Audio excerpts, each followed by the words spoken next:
Back, I'll now go to Mr. Cardenas for 5 minutes. Thank you, Chairman Duncan and Ranking Member DeGette, for holding this important hearing. And I appreciate the opinions of the witnesses and you sharing your expertise with us.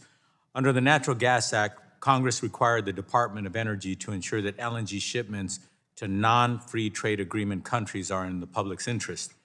This requirement was intended to put Americans and the communities we represent first. However, guidance on how the department makes the determination on what is in the public's interest has not been reviewed in over 40 years. Not only that, but the data that the department has been using in its analysis is outdated and inadequate.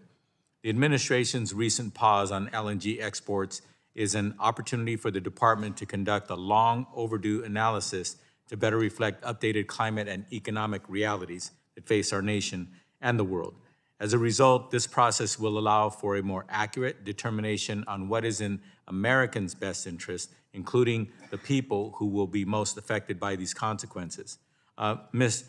Giannetti, we know that LNG terminals burden the communities that host them. This has been made clear by science, federal court decisions, and what we have heard directly from communities. In your testimony, you said that the LNG exports have critical environmental justice impacts that DOE does not currently analyze. Can you explain how the DOE currently considers the short and long-term impacts of LNG exports on frontline communities, if at all? And even if the DOE doesn't currently consider them, can you talk about the impacts that these LNG terminals have on frontline communities? Thank you, Congressman. The Department of Energy does not consider environmental justice impacts of LNG export to date. That is part of the reason why it is important to update the criteria by which we do a public interest assessment. LNG can have a significant impact on environmental justice. The terminals are by and large built in communities that are disproportionately minority communities and lower income. It can cause issues with asthma, respiratory illnesses, and release of toxic compounds into the air.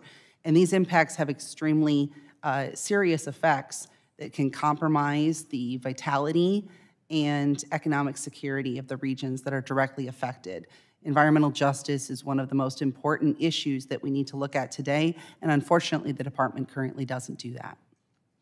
Thank you very much. Ms. Giannetti, how will the administration's pause enable the DOE to better incorporate environmental justice impacts into its decisions, and why is this reassessment potentially a big step forward for environmental justice?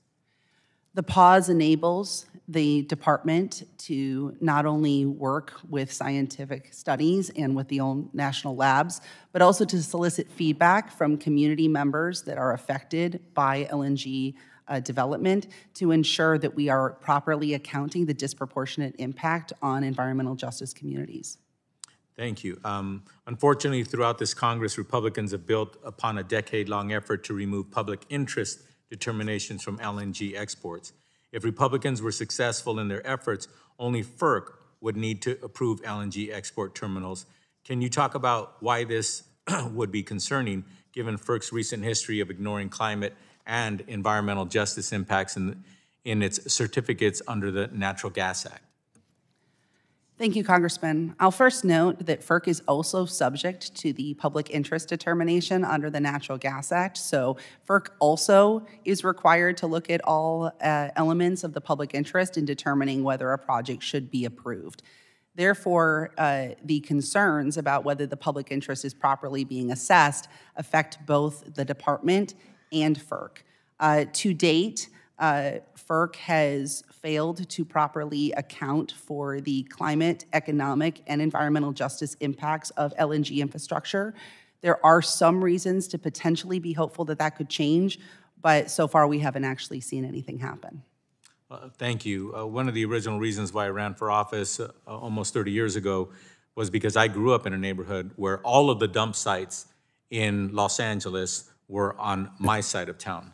And the power plants to this day still exist on my side of town. But it's really interesting, though that trash and that energy goes to all towns, all sides of the towns in my community. But yet on the west side of Los Angeles, you don't find these facilities, yet we service all of them. So equities is very important, and these reviews are very important too. With that, my time having expired, I yield back, Mr. Chairman. Gentleman yields back. I'll now go to the gentleman